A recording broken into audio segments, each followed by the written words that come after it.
Hola, soy Mariela Leo y aquí seguimos hablando de el régimen comunista en China y la construcción del régimen comunista en China. Ahora, a partir de 1954, momento de sanción de una nueva ley fundamental, de una nueva constitución, y 1978, que es el momento de la muerte de Mao Zedong, líder y figura icónica del régimen comunista chino. Este periodo que empieza en el 54 y en el 56 va a tener un momento de inflexión con el lanzamiento del programa conocido como el Gran Salto hacia Adelante. Va a traer de nuevo una serie de cambios en el plano político que van a darle forma, más bien la forma final, la forma que va a tener el régimen hasta 1978. Lo primero que va a ocurrir en este periodo es que llega a su fin el periodo de la nueva democracia, el periodo del Frente Unido, de la estrategia de Frente Unido. Cualquier resquicio de democracia interna va a tender a desaparecer y al igual que había sucedido con los bolcheviques en la Unión Soviética, el Partido Comunista Chino lleva adelante un proceso de purga interna, había crecido mucho, se había expandido con esta incorporación de nuevos elementos campesinos y lleva adelante un proceso de purga y finalmente aquí sucede aquello que se empieza a ver o mencionaba que hacia finales del 53 empieza a aparecer, que es que el partido se fagocita al Estado, es decir, que básicamente el Estado se va a convertir en el brazo ejecutivo del partido. Este proceso va a venir de la mano no solo de una serie de un proceso de purgas internas del partido, sino también de una profundización de la persecución de los opositores a la revolución, de la mano de la campaña antiderechista. Y como resultado de esto, se va a concentrar cada vez más el poder, no solo en el partido, sino que dentro del partido, en las instituciones de la cúpula partidaria, en el Politburó, ¿no? Los comités de partido van a controlar la vida social, por otro lado, de la China. Y de la mano de la Constitución del 54 se crea la figura del presidente. Acá vemos una diferencia con lo que pasa en la Unión Soviética, en donde la figura del presidente no existe y básicamente el líder del Estado es el secretario del partido. Aquí se crea la figura del presidente, que va a ser Mao, se coloca a la policía y al ejército, es decir, al brazo armado del Estado, a las fuerzas del orden, bajo el control de Mao, y se promueve, y esto se profundiza todavía más, como vamos a ver enseguida, a partir del 66, se promueve un culto personalista a la figura de Mao. Además de estos cambios en el plano político que refuerzan el control del partido sobre la vida política y social, también hay una serie de cambios económicos en este periodo. El más importante de ellos es que se lanzan la segunda y tercera reforma agraria, que a diferencia de la primera reforma agraria, avanzan sobre un proceso de colectivización del agro. La primera había estado signada por la creación de mutuales, ¿no? En donde cada campesino aportaba la propiedad recientemente adquirida como parte del propio proceso de reforma agraria que había distribuido tierras y capital. Esas mutuales, cada campesino aportaba el capital y retiraba, como vimos, ganancias en función del capital aportado. Lo cierto es que esas mutuales empiezan a ser eliminadas y se crean, por el contrario, se crean grupos de producción, ¿sí? Que son, como parte de este proceso de colectivización, los grupos de producción son el primer nivel organizativo del régimen productivo en el agro chino, el segundo nivel serían las brigadas y el tercer nivel serían las comunas, o sea, varios grupos de producción forman una brigada, varias brigadas forman una comuna. Como podemos ver, la reforma agraria da forma al orden social, porque los agentes del partido, los cuadros del partido a cargo de organizar los grupos de producción, las brigadas y las comunas, van a tener un poder decisional muy grande. En el marco de la segunda y tercera reforma agraria y del proyecto conocido como el Gran Salto hacia Adelante, que era un proyecto básicamente de industrialización de la China, se toma la decisión de que esa industrialización se haga sobre la base de una transferencia de recursos del agro a la industria, de forma tal que se elimina la posibilidad de la venta de excedente de grano, por un lado, y se establece un nuevo sistema de distribución de la cosecha a través de un sistema de raciones. O sea, el Estado controla, toma o constituye el monopolio de la circulación del grano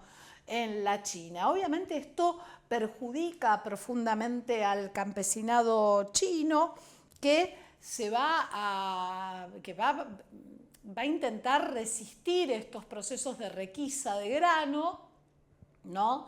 Escondiendo grano.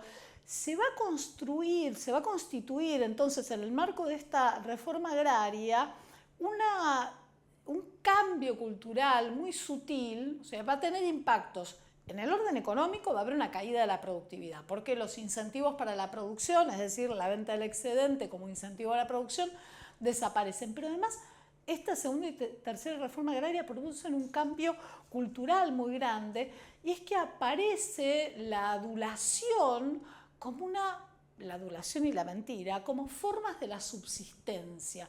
Los campesinos adulan y engañan en iguales proporciones a esos agentes del partido encargados de establecer cuánto tiene que aportar de grano cada brigada, cada grupo de producción y qué ración le corresponde a cada campesino. Lo cierto es que como resultado entonces de esto, ¿qué consecuencias tuvo la segunda y la tercera reforma agraria? En primer lugar, un refuerzo de la propiedad colectiva y por tanto una eliminación de la propiedad privada en el agro, y se eliminaron la participación de los beneficios producidos. Ahora bien, como mencionaba recién, el plan económico de 1954 en adelante no solo va a avanzar sobre el agro, sino también que va a avanzar sobre la industria, con un objetivo muy claro. Los países, piensen que estamos en 1950, los países más desarrollados del globo son los países industrializados. Es claro que la noción de desarrollo económico y de desarrollo industrial es visto como nodal para el triunfo, para el éxito del modelo comunista. Entonces, y esto de la mano de un cambio de orden demográfico, efectivamente había habido un aumento de la población urbana desde 1949, hacen posible y demandan al mismo tiempo planes de industrialización. Estos planes de industrialización se van a articular de la mano o van a comenzar con el primer plan quinquenal, que se lanza en 1957. Es evidente que para llevar adelante esa industrialización, como mencionaba recién, era necesario transferir recursos desde el agro, porque no había la opción de inversiones extranjeras, que había que llevar adelante un proceso muy profundo que arrancaba por expansión del tendido eléctrico, y que para ello era necesario promover la industria pesada. En este sentido, el camino era muy parecido al que había llevado la Unión Soviética allá por los 30. La mano de obra va a estar sometida, al igual que vimos en el caso soviético, pero al igual que vimos en la primera revolución industrial, va a estar sometida a altos niveles de explotación y altos niveles de control gubernamental. Y una característica particular de este proceso, que se inicia con el primer plan quinquenal y continúa con el segundo, es que va a tener una fuerte dependencia de la cooperación soviética, dependencia financiera, pero también dependencia en términos técnicos. Va a proveer planos, asesoramiento. Esa alianza entre la China comunista y la Unión Soviética va a durar hasta 1960, donde se rompen esos puentes. En el medio, esto ocurre en el medio del segundo plan quinquenal, que está integrado al gran salto hacia adelante que se lanza en 1956 y que ese gran salto hacia adelante despliega una estrategia llamada dual, una propuesta de enfoque acelerado, de desarrollo industrial, porque la propuesta del enfoque lento no prospera. ¿Y a qué nos referimos con la estrategia dual? Suponía, sobre la base de una suerte de exaltación del fervor revolucionario, que era posible al mismo tiempo llevar adelante el desarrollo y la modernización del agro y el desarrollo y la modernización de la industria. Lo cierto es que las transferencias de recursos desde el agro son tan ingentes y la caída de la productividad en el agro es tan grande que esto va a llevar a un desastre, una de las hambrunas más grandes del siglo XX y la más importante de China.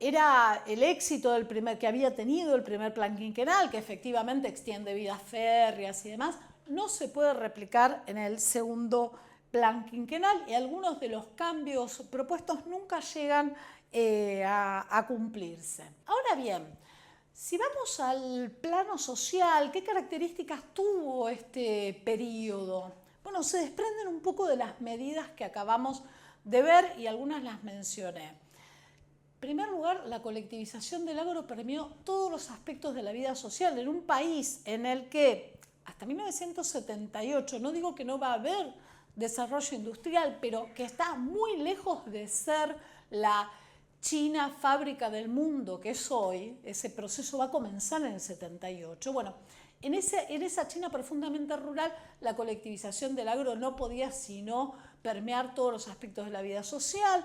Las relaciones sociales van a estar atravesadas por la adulación, la mentira, la traición como mecanismos de supervivencia.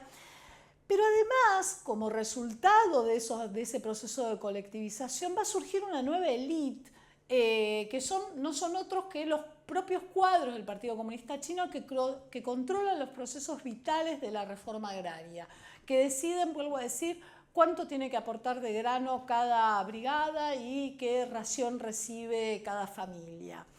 El aumento de las presiones constantes, o sea, el aumento de las requisas de granos, genera una suerte de guerra silenciosa entre los agricultores y los recaudadores de impuestos, que incluían el asesinato. Finalmente, los cambios de orden cultural van a verse acelerados a partir de 1966. Los cambios en el plano cultural van a verse acelerados a partir de 1966. Es verdad que había una serie de cambios, de transformaciones que tenían que ver, vuelvo a decir, con esta necesidad revolucionaria de construir un nuevo orden. Y se va a utilizar la educación como un arma política. Esto va a significar una expansión del sistema educativo, una educación que va a quedar al alcance de las masas, pero que al mismo tiempo que formar cuadros técnicos necesarios para ese proceso de industrialización, cuadros políticos necesarios para esa estructura estatal, también adoctrina, ¿no? Es una educación muy doctrinaria, en donde las purgas y la persecución van a ser un elemento constante de la vida cultural. Estos procesos de purga van a estar antecedidos por una campaña que es conocida como la campaña de las 100 flores, un periodo que dura unos pocos meses, en los cuales va a haber como una suerte de apertura a las críticas, pero esa apertura a las críticas se clausura en 1966 en donde cuando se lanza la Revolución Cultural de China, que es en cierta medida una respuesta al fracaso del gran salto hacia adelante, y en donde va a haber una reafirmación del culto a la personalidad. Se calcula que en el marco de la Revolución Cultural de China fueron asesinadas cerca de 20 millones de personas, un número muy parecido al que habían perecido en campos Gulag en la Unión Soviética. En síntesis, los casi 30 años de férreo liderazgo por parte de Mao del proceso revolucionario chino van a moldear el régimen comunista en China, van a transformar radicalmente el campo y van a generar un profundo cambio social y cultural. Pero lo cierto es que el despegue industrial de China va a llegar luego de su muerte en el año 1978, como vamos a ver en algunas explicaciones más.